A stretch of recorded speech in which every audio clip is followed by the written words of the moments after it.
Something like team training is designed to achieve specific job-relevant outcomes and improve a group's dynamics and performance.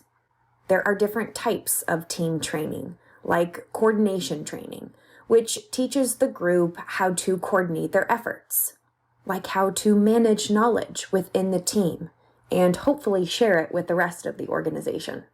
Cross-training, which teaches every member how to do the other jobs in case those members are absent and to develop a talent pipeline. And team leader training, which prepares the leader for the unique role and covers topics like communication and conflict resolution.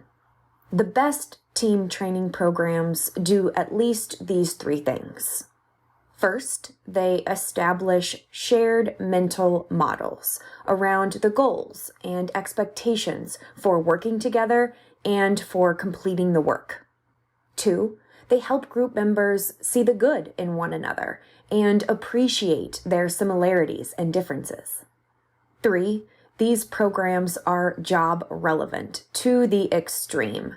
This is what sets them apart from adventure learning, which purports to be job relevant but sometimes isn't.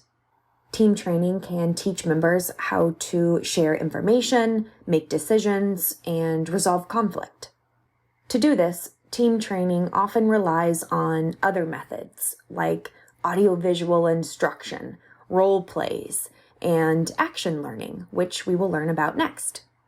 When team training is designed properly, it can in fact produce the desired results, more effective teams. The same cannot be said for adventure learning, unfortunately. It happens by putting important processes in place, but it also works by providing opportunities for observation, interaction, practice, and feedback. Unfortunately, effective team training is costly and time-consuming to develop and administer. All of the team members need to participate in order to get the most out of the training. And the outcomes are influenced not only by individual level characteristics, but also group dynamics, qualities like size, cohesion, stability.